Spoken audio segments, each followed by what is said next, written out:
I was talking with this couple who they had this dream to retire to the hills in Tennessee, and kind of the stopgap in between was going to be a little weekend place that they could rent out, to kind of pay for part of it, take care of holding costs and things. So they bought 20 acres out in the hills along this little creek, massive trees all around. They had some views and stuff.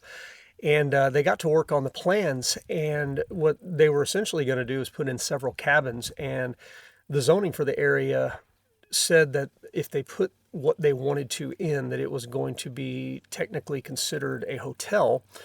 And so in order to do that, they had to have specific access requirements by the state. And when they got to looking into it, what they had planned for their in and out, they couldn't do. It didn't meet fire code, because if you have a hotel, you have to get fire trucks to the hotel. And even if it's a boutique hotel, that's what the zoning required. So they looked into what it was going to require to get it up to code, to bring it to where fire trucks could come in.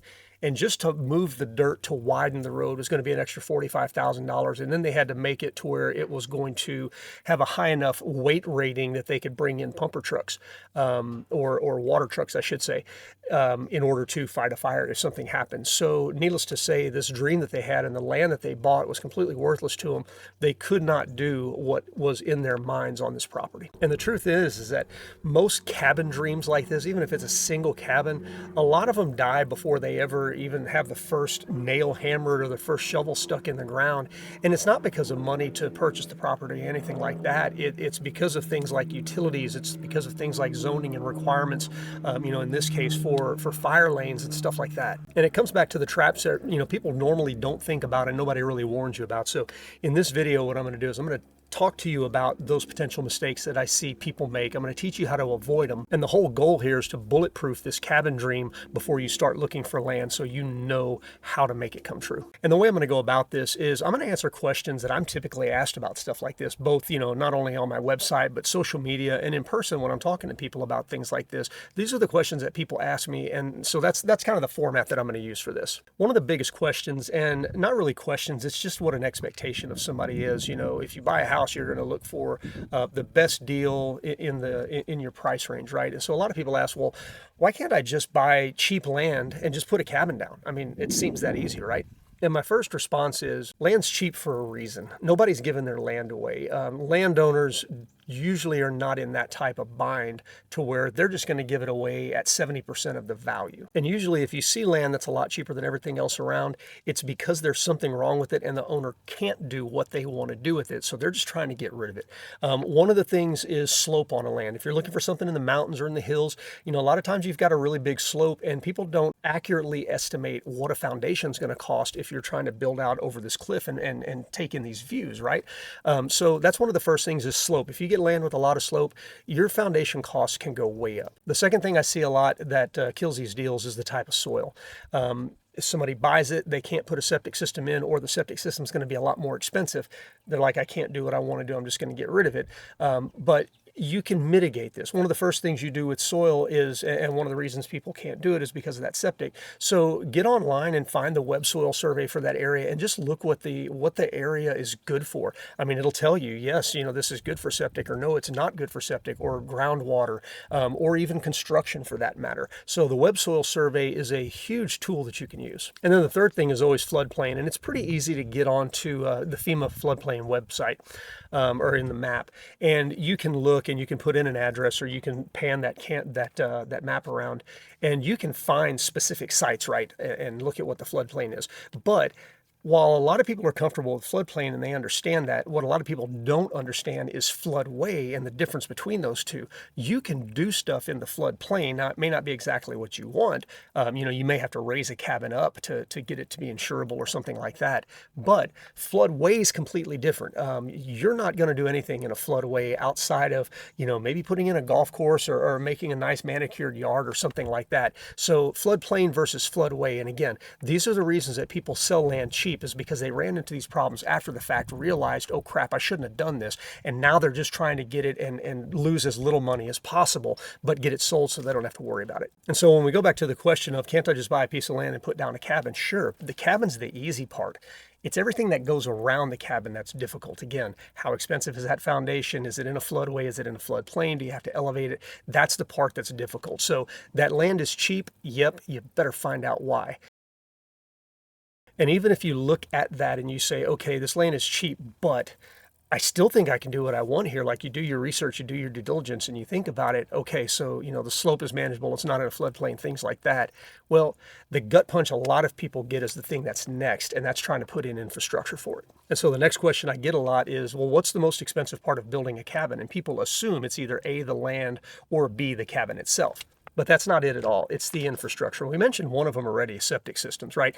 You might be able to get by with about a $15,000 septic system, but if you're in certain types of soil, that septic system could run you $40,000 depending on where you are. And power. That's one of the hardest things to estimate, because you might look out over here and say, oh, there's a power line right there. It's on that edge of the property. I just need to bring it over here.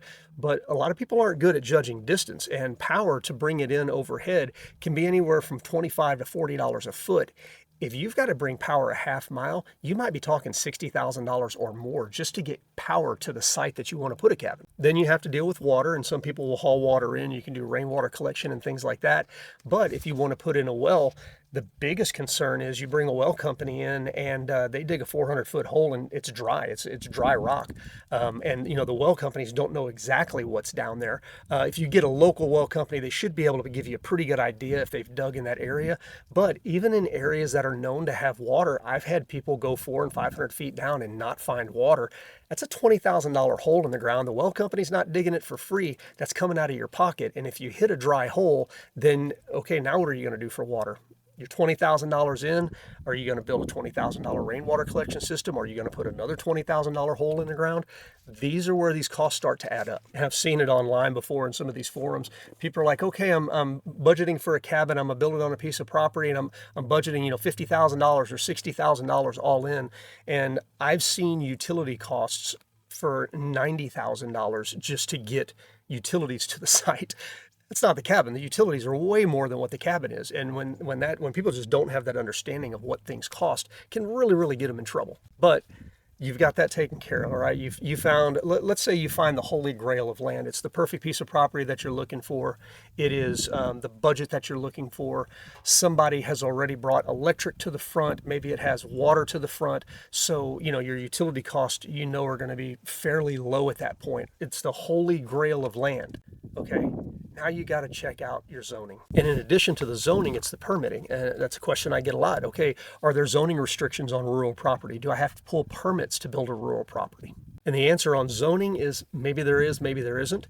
You could potentially have deed restrictions, that were imposed by a seller at some point. You could have that. And the answer to the permits question is, if you're going to hook up utilities, it's not a shed. You're not going to be able to get that one past the county. At that point, it becomes a habitable structure, and yes, you're going to have to pull permits. And I say that, I guess you don't have to pull permits.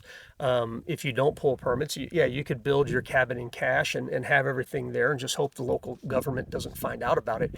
But one of the sneaky little things that local governments are doing, and even state governments at this point, is when they see something weird on Google Maps, they take drones and they fly into properties because they're legally able to do that. And if they see something there like a cabin that's been fully finished out and furnished and everything else, because those drones have a funny little way of being able to come down, to right where your porch is, look through the windows, look around the property. I've seen it happen. But if the county finds out after the fact, that's a nasty letter and a big fine. So I'm always on the side of, if this is what I'm doing, I need to tell the authorities that I'm doing this, and I need to go ahead and get that thing permitted, no matter if I feel that they have the right to know or not. And I know that as soon as they know, they're going to raise my taxes on it. But I don't want to get that letter 6 months down the road that says, hey, by the way, we're condemning this place. You didn't pull any permits. You're going to have to pay back fines. You're going to have to pay the permits. And by the way, because you've done this, we're going to be little anal jackasses. I'll go ahead and say it, little anal jackasses. And we're going to tie you up in the permitting process for about 2 years because you're pissed that you went, or because we're pissed that you went behind our back. Yeah, that's a real thing. People are kind of vindictive. A couple other things that you need to know about from this perspective. Some counties and some areas, depending on what state you're looking in, they may have a minimum build size. You may want to do a tiny home, and you may want to do something that's like 200 square feet or something like that. There are local entities who have minimum build sizes of 400 to 800 feet. You can't build that tiny home as small as you want it. You've got to build a larger structure. So if you're thinking I can build a tiny home for $25,000 or $30,000, and then I'm going to get it connected to all utilities for another 25 or 30, and 60,000 in, I've got my place to stay. Well, again, that's nice until you start running permitting and they're saying, nope, you can't build 200. You've got to build 500 square feet. And now your budget's blown again because the size of what you're building and the scope of what you're building has really, I mean, it's doubled at that point, if not more, right? So understand what the restrictions are in those areas that you're looking. And it's not just deed restrictions or HOA restrictions. It can be city level, it can be county, it can be state level restrictions. Make sure you understand what those are. And then the other thing is if you're planning for short-term rentals, again, if you want to put in a little micro resort, or a boutique hotel as they're being called now, you've got to understand short-term restrictions again at that county level or the state level, and understand what they're going to allow you to do. I was reading a thing on Bigger Pockets. It was a case study. The person wanted to go in and put in, I think they were trying to build 6 or 7 cabins in Arkansas.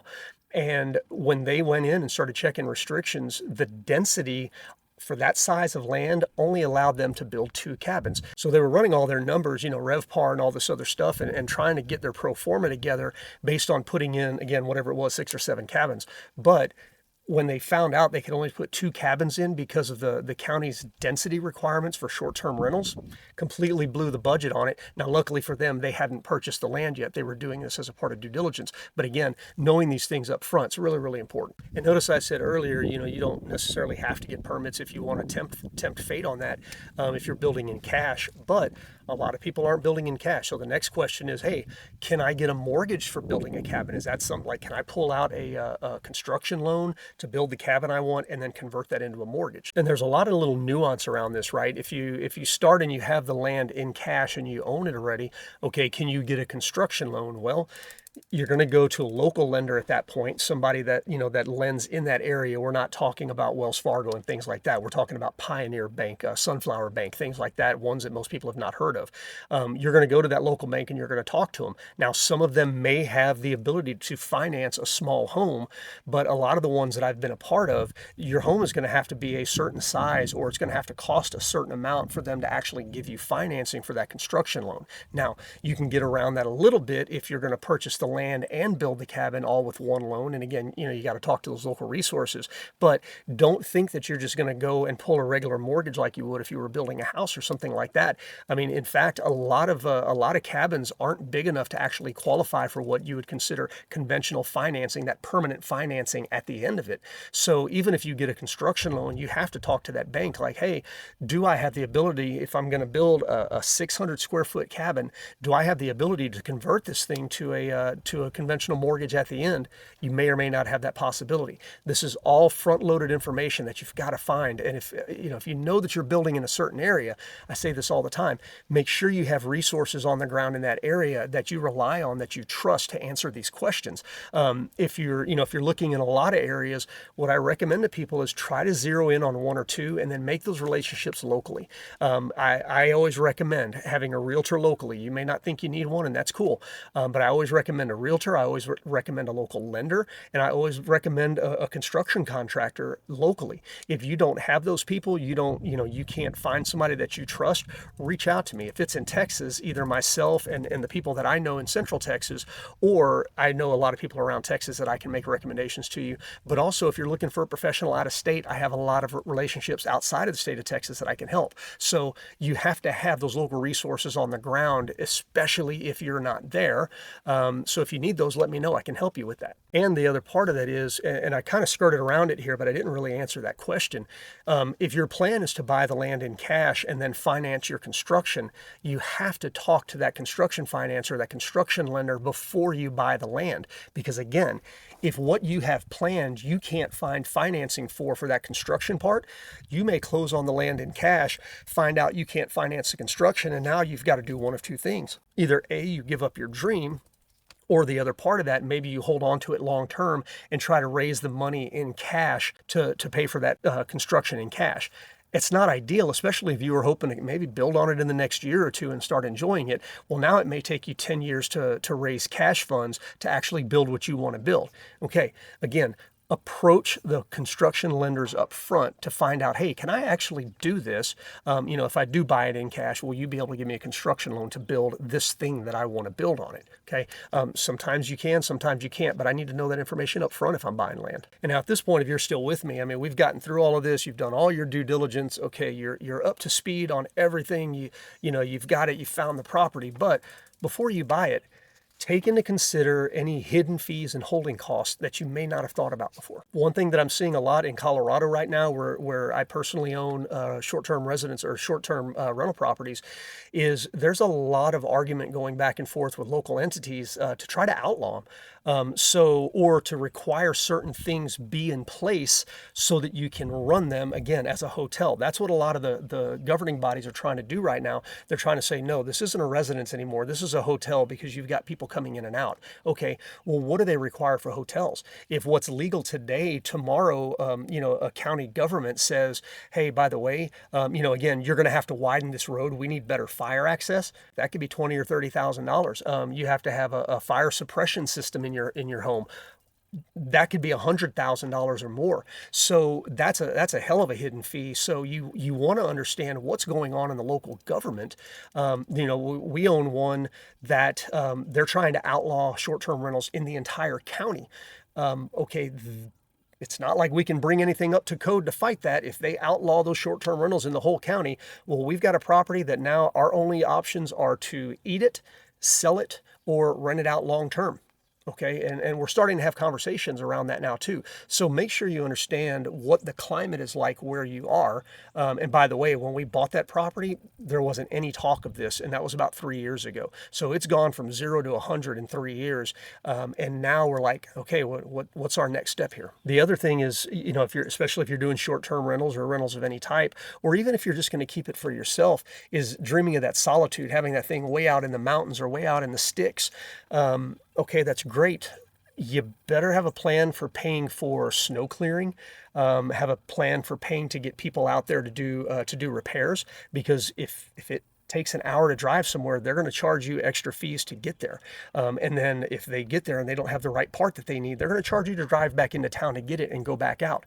What about cleaning companies? Your cleaning fees are going to be higher than everybody else if you're trying to short-term rent this thing, because the cleaning company now has to go further to get there. So it's taking them away from other jobs. So they're going to charge you accordingly. So if you want that remote cabin in the woods, make sure you've got the ability to absorb these extra costs, or at least a plan for it. And then the last thing on this hidden costs is what about fire insurance? And I laugh because I've had fire insurance on our Colorado properties more than double in 2 years, and it's because there was a fire about 10 miles away, and now all of a sudden every insurance company wants to jack up everybody's premiums in that area because we're in a heightened wildfire area. And it's not just in Colorado. Central Texas is the same thing, especially if you get west of like I-35. They consider that now a high fire risk area because there was one fire out there 5 years ago that burned like 1,000 acres. Okay, doesn't matter that it only burned 2 houses. It matters that it happened. And now insurance companies are trying to mitigate their costs, so they're increasing their premiums across the board. So those are the types of hidden fees that you kind of have to be aware of. Not saying it'll happen, but at least have a plan for them. And then the next extension of that is holding costs. Okay, think about how much is it going to cost you in property taxes? What happens if your taxes go up? Okay, what happens in the short-term rental market if all of a sudden nobody's booking in that area anymore? And where our cabins are, and I keep going back to our cabins in Colorado, and it's an easy example for me because I'm intimately in knowledge of it. I don't know what the right way to say it is. But the market was booming when we bought them, but kind of every short-term rental market was booming at the time, right? It was just at the tail end of the COVID pandemic and all that other stuff, and people were getting out, and man, we were making a lot of money. And then all of a sudden the short-term rental market absolutely collapsed. And again, not just in Colorado, but kind of all over. So we're still fine, but there's a lot of properties on the market that were former short-term rental properties. And now all of a sudden the owners they can't pay the bills. They don't have the holding costs covered, so they're trying to get out of them, and they're giving up a lot of money. And there's cases where they're selling for less than what the owner bought them for, just because the owner's got to get out of them because they can't afford them anymore. So now that I've officially scared the crap out of you, and that's not my goal in any of this. I hope you understand that. My goal is to just help you make smart choices and not end up losing a lot of money. I've seen a lot of people lose money in endeavors like this, and I want to make sure that that doesn't happen to you. So the question becomes, okay, well, if all of these things are so scary and so real, then how does anybody do it successfully? And the number one answer that I give people on that is, before you buy the land, you have to research the land. And that's it in a nutshell, right? Start with zoning. Call the county in that area and find out that particular property, what's the zoning on it, what can be done with the zoning on it, what can't be done, more importantly. Ask these questions to the counties. I say it a lot. If you call county offices in most of these areas, now, look, I'm not saying call the county office in Travis County in Texas, that's where Austin is, or Harris County where Houston is. Major metro county offices are going to be damn near worthless to you. So I hope you're looking outside in a more rural county. That's what I'm talking about. But call those county offices and ask them. Most of the time you're talking to very knowledgeable people, very nice people, and people who are more than willing to help you out. So call them and ask them about the property. Ask them about zoning. Once you know you can do what you want to do, then start getting your infrastructure quotes. Call the local electric, whoever's going to deliver your electric service. Call well companies. Call multiple well companies. You should be able to find them pretty easy online, and ask them, hey, I'm looking at buying a property in this location. Have you dug wells out there? Is there anything I need to know about? Is there any, have you come up with any dry holes out there? What's the typical water depth? How far do I got to go? By the way, if the water depth is 200 feet, they're probably going to want to dig to 3 or 350 just to make sure you have plenty of water in the system. But ask them, how deep do the wells typically go? And if you're at that depth, okay, what is a rough cost for this thing? They're not going to want to give you a quote because they can't tell you how deep until they actually hit water and go down and find out how strong it is and stuff like that. But ask them, look, I'm just trying to put together rough numbers right now for a budget. Give me a rough idea of what wells cost out here. Same thing with septic companies. Ask them, are these going to be straightforward septic systems? Do they have to be engineered a specific way? Do I have to have a specific distribution system on the septics? And again, call multiple and ask them, get a rough idea of what the cost is. This is how you avoid trouble. Get these ideas on the fees and stuff like that. Get them up front. And then once you know that, again, go to the lenders. Start talking to your lenders. Do you finance on this type of build? Can I put this into a permanent mortgage with you after the fact? Do I need to finance the land as a part of the build, or can I buy the land ahead of time? Go through these questions with the lenders and ask the lender, is there something that I'm not asking you that I need to know? Like somebody who's coming in potentially from out of state, what do I need to know about doing this so that I keep myself out of trouble? Again, I don't know a lot of lenders, especially ones that do construction and land financing.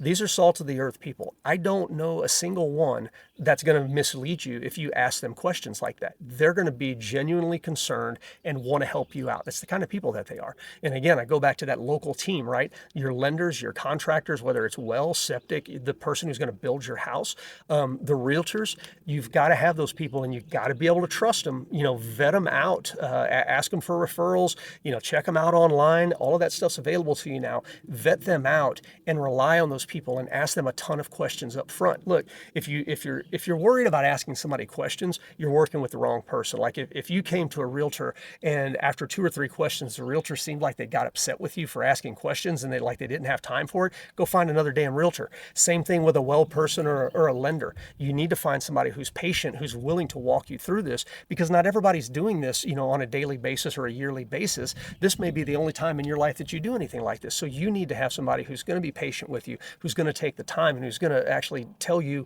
the truth, whether or not it's going to make them money or not. And like I told you at the beginning of the video, a lot of these cabin dreams or these rural getaway dreams, these things die before anything is actually put in place on the land. The downside is a lot of them die after the land has already been purchased, and they lead to a lot of lost money. So make sure that doesn't happen to you.